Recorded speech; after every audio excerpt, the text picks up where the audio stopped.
Eu cred că sunt perfect. Eu cred că voi dormiți. Eu cred că pe nimeni nu interesează nimic. Eu cred că voi, pentru bani, faceți orice. Eu cred că societatea noastră e destul de ignorantă. Eu cred că politica e o tâmpenie. Eu cred că pensionarii cunosc un singur cuvânt: pensia. Eu cred că tinerii sunt zombați.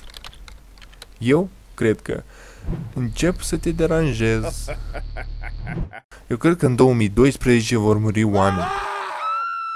Eu cred că, oricum, asta nu o să ne afecteze pe noi.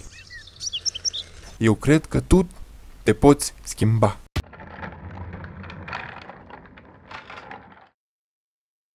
Eu cred că religia e o tâmpenie mai mare ca politica.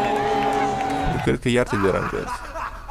Eu cred că noi, toți, suntem proști.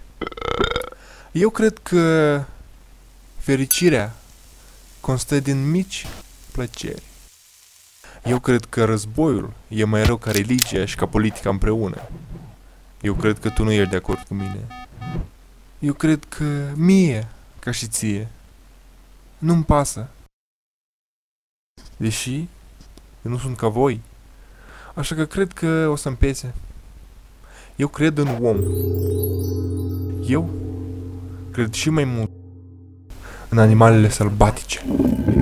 Eu nu cred în nimic.